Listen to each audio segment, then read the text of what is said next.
Hey guys, man, I'm happy to be back. All right. I've missed all of you. I've missed Danny, and I'm happy to be back on this podcast. Nobody died in my family or anything. We're just going through some health problems, and there's going to be a long recovery. So I wanted to be there at the beginning, and hopefully everybody's, everything's going to be okay. So that's all that, I just wanted to touch on that. You don't want to talk about it? Nah, not really. What do you think I should? Yeah. Well, yeah, my mother, she had a stroke, and she's pretty healthy, which is good because she already got all her motor skills back. She can walk and she can talk. She has trouble communicating a little bit, so it's gonna take her a while for her to be 100% again. But the neurologist today, it was actually a really good day, said that she is going to be okay because the brain heals itself. There's like new neurons will be created and pathways for like the old stuff. Like you forget how to do certain things when your brain is like injured, and then you kind of come back out of it. But yeah, man, I mean, just if I can tell you, going through this experience, I'm going to just say that spend some time with your parents and try to learn a little bit about who they are and what they really believe in and stuff, because it's natural for I feel like sons and daughters to kind of distance themselves from their parents, because if you don't, it's hard to leave the nest. And I've always been, we're such a close knit family, and this has been so difficult, but it's something that I think was an amazing learning lesson for all of us. And, I think my dad's been taking his role of taking care of her really, really well. And my sisters have stepped up, or my older sister has. My younger sister's kind of taken it a little bit more, it's a little more difficult for her. But yeah, what's been helping me is... Which one's the one that follows me on Instagram? I'm sorry. I think, yeah, it's the younger one done. We should block her. Fucking, it's... block mine then. Fine. Our sisters follow each of us on Instagram. Each of us, yeah. My sister follows him. His sister follows me. Continue. Yeah.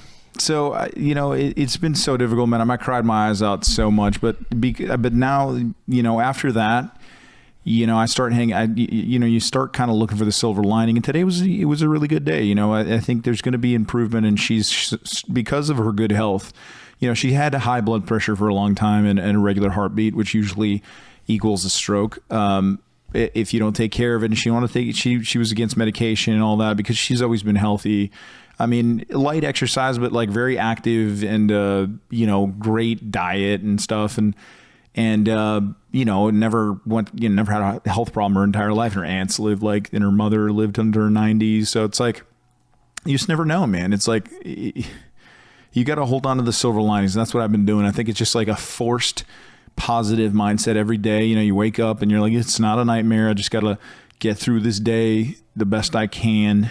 And, I was lucky that, I was nearby and I could spend time with her. You can't see anybody at the hospital. And that was pretty hard when it first happened, because of coronavirus. Yeah. Because of the coronavirus, you can't go in the hospital at all. So, which is good and bad, but, they're keeping the virus out of the hospitals as much as they can.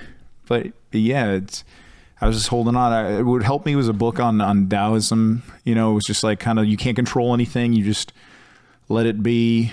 And you just kind of, you react, but you don't take any, you leave your emotions at bay and kind of try to just realize you really can't control anything in the end. So, and because of that, I was able to keep more of a positive mindset, and it's been hard. My Patreon's been great. They've been great to me. I talked to Mark the other day for half an hour about his grandfather who had a stroke, and he told me about his recovery. So, my parents are a little on the older side. They're both since mid 60s, and just the worst time for anybody to get sick right now. But yeah, man. So, Danny was cool. Let me take a couple weeks off. You guys had some great podcasts. I listened to most of both of them. If you would have missed another week, I would have fired you.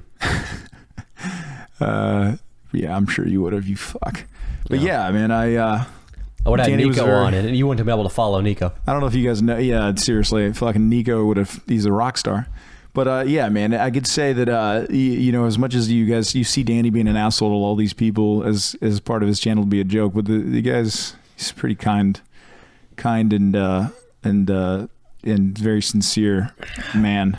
when the shit hits the fan. If you're referring to our night in the hotel room, I'd prefer if you didn't talk about that. Yeah, that was a great night. We can't talk about that. No, it's kind of a mythical night because nobody really knows if it happened or not. But they hope. I think in the comments they're hoping that in one episode we just tell each other how we really feel. Yeah. That was a purely physical thing. It was a one-night concession to help you with your grieving. That's what Danny says to all his one-night stands. But you know that on occasion, one of them is he's catching feelings on occasion. We all know that.